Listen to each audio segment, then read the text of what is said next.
Hello, welcome to Center for Spiritual Living, Wednesday Wisdom Talk. My name is Reverend Asha Burson Johnson. My personal pronouns are she, her, and it is my joy and my honor to be with you during this time. On the second and fourth Wednesday of each month, I do a brief talk, no more than 10 or 15 minutes. And then if you are present with me during this time, I invite you to comment or ask questions and participate in the discussion of whatever this particular topic is this week. So we're going to just dive right in. Tonight's topic is about embodiment versus enlightenment. And the reason I wanted to speak about this was because of a quote that I found. And I don't remember, to be honest, who sent it to me or where I got it, but it's by a person named Tokopa Turner. And I probably came across it in an email, but I've saved it on my desk for a little while, knowing that there was going to be a time that I wanted to speak about this. And today seems to be it. So a lot of us want to seek enlightenment. That's a big push in our spiritual movements, especially in movements like Centers for Spiritual Living, in New Thought movements, and in many, many traditions all over the world. We have this push to seek enlightenment. And I'm starting to think of enlightenment a little bit differently for myself and possibly for you. Maybe this will open up a different doorway for you. For me, enlightenment feels like we're rising above everything, floating above our human life, and only spending time in the spirit realm. And I don't know that that's what we're designed to do. It's one thing to try to attain enlightenment, but personally, I think that when I attain enlightenment, I'm going to move on to whatever the next form of being is besides a human being. I believe that there is a reason that we are in human bodies, in human form, with all of our particularities, with all of our humanness, that is beautifully supported by the part of us that is always eternal and completely spirit or presence or love or God, whatever you want to call it. We don't have a lot of attachment to that.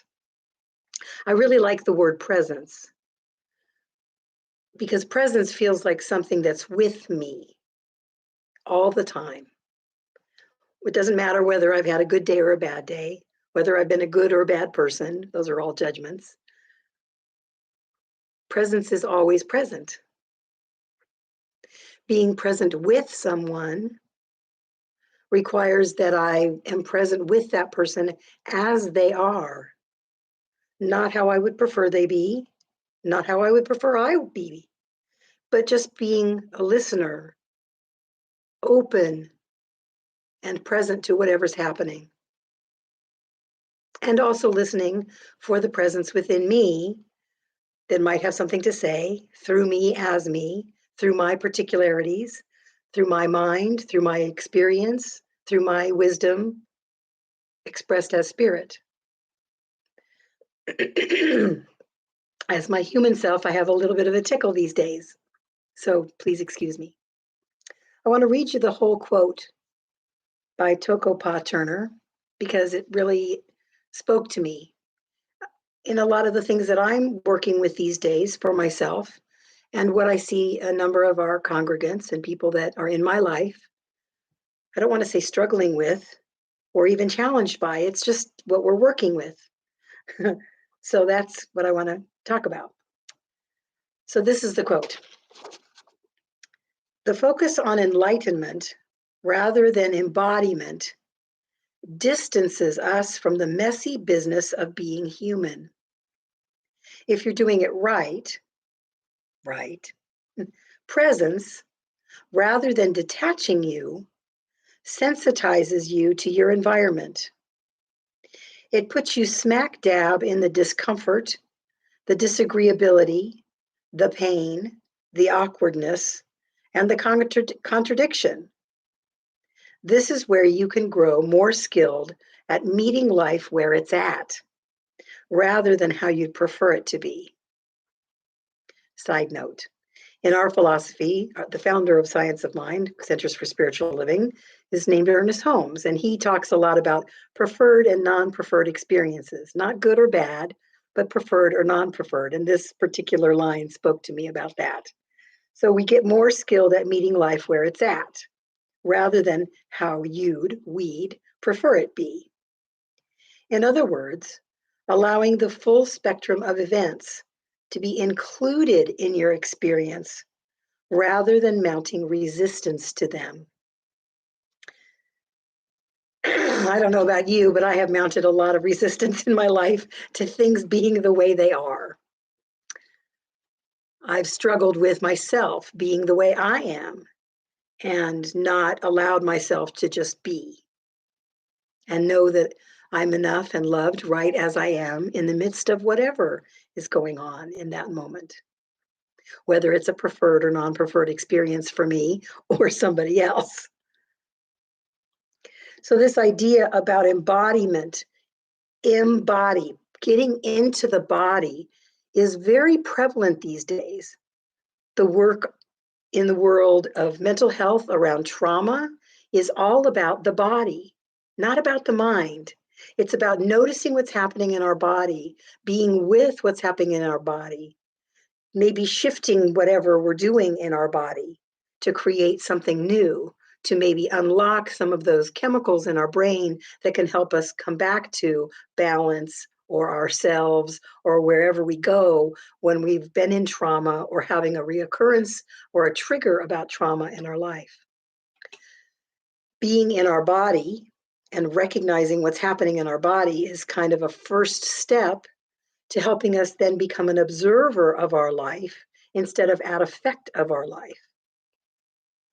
Being able to take a step or two back and say, wow, look at how reactive I was to that person when they just said X, Y, or Z.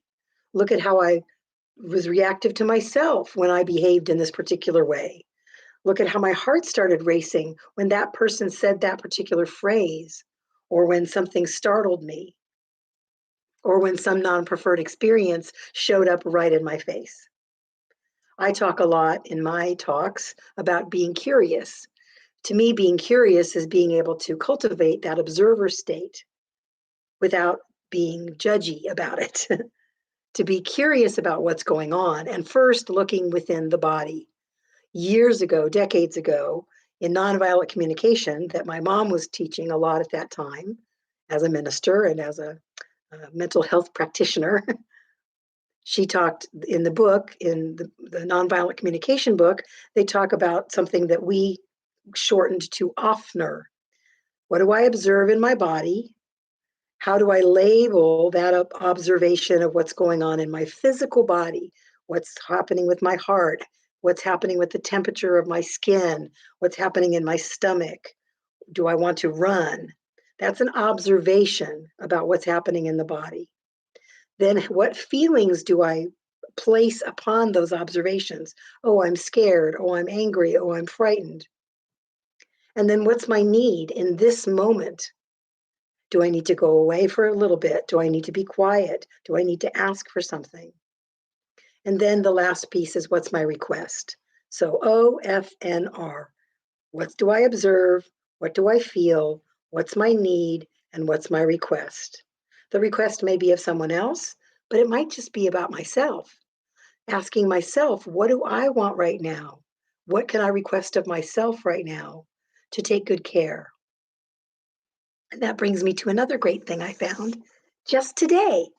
I love when a topic or an idea starts to bubble up within me before I'm going to do a talk.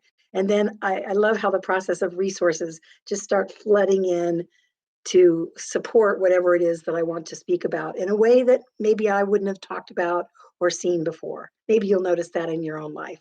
The beautiful synchronicities that come into play when we begin to focus our attention on certain things.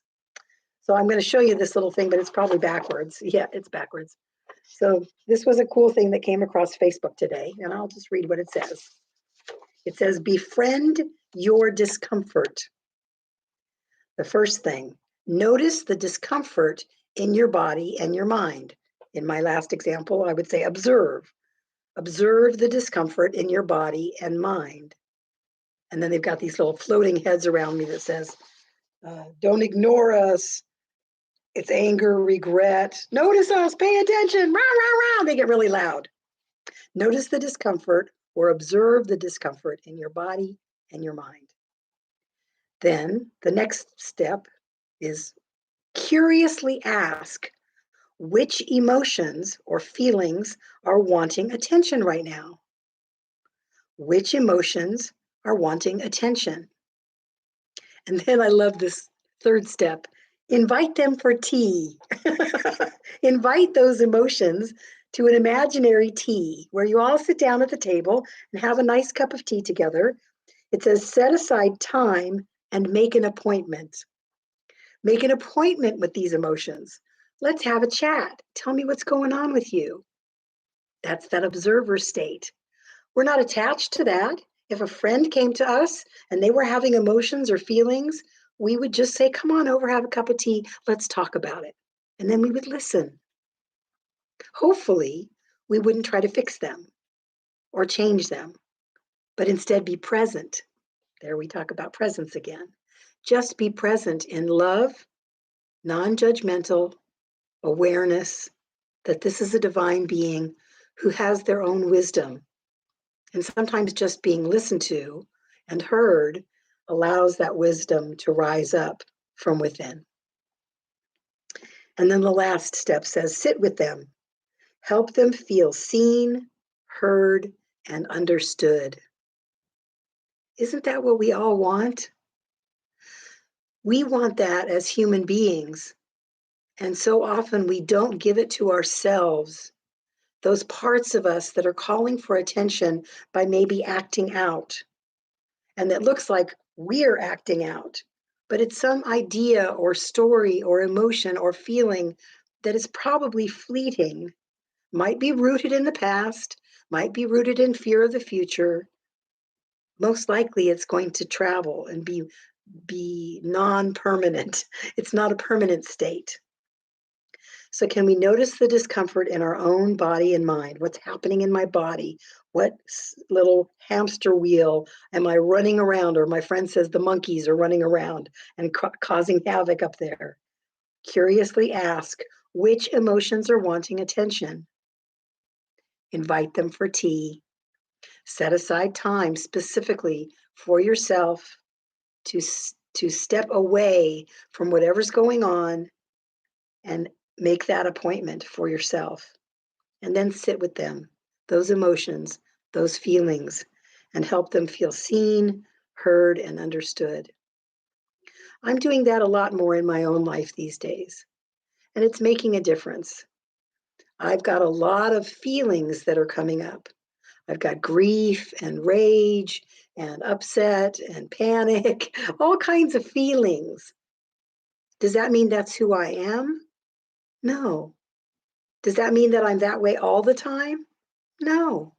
Certain situations make those feelings or have those feelings rise up within me, clamoring for my attention, clamoring for listening and kindness from the spiritual part of me, the loving, compassionate part of me that can just hold them, invite them to tea and listen. Can we begin to do that more and more for ourselves? And maybe for others too. I have had a habit in my life of when I'm listening to somebody, when they're in the midst of their stuff, trying to offer helpful advice or ways to fix it, to have them not feel what they're feeling. I don't do that much anymore. I notice the urge, the push. I might even say, I've got all kinds of wisdom that wants to come out of my mouth right now, but I don't think that's what you're asking for. If you want that, let me know. I'd be happy to share.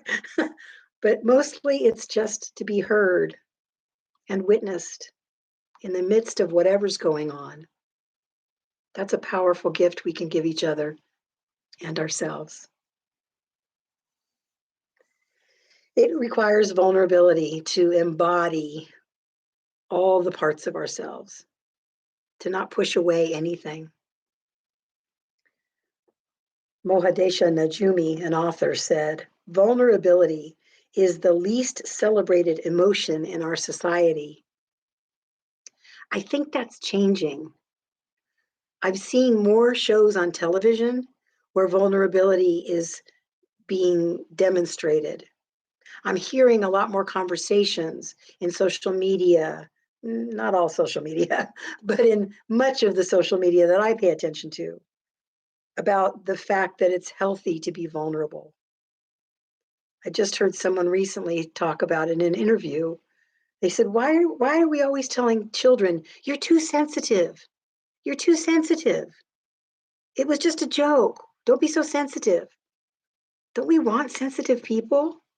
Don't we want kind and compassionate and empathic people in the world? I think we've had an old story about how we need to be, especially as Americans. Pull yourself up by your own bootstraps. Don't let anybody see you cry. All these ways we're supposed to be strong. I think vulnerability is the most strong we can possibly be. It requires trust and faith. Now, we can't be vulnerable with everyone, but to find those few places where we can be completely authentic and completely vulnerable and know that we're safe and that no one's going to try to make us be different in that moment. They may know a higher truth for us. They may know that our own wisdom will rise up and hold that truth for us when we forget.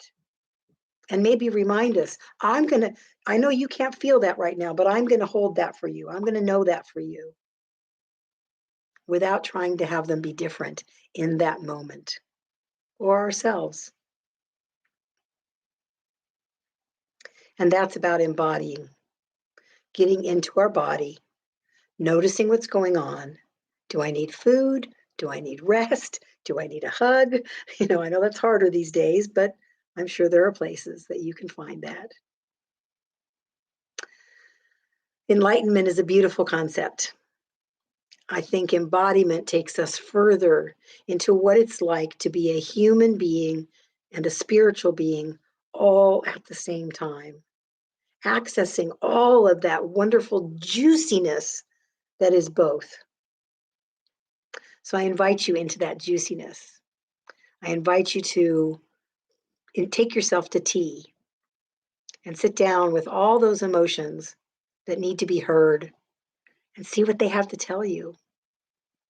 Might be a fascinating experiment. And if it gets overwhelming, invite somebody else over to come sit with you while you have that tea conversation with those parts of yourself.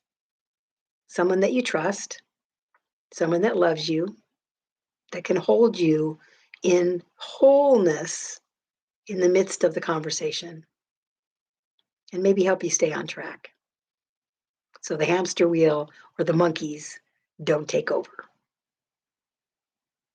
Take a breath.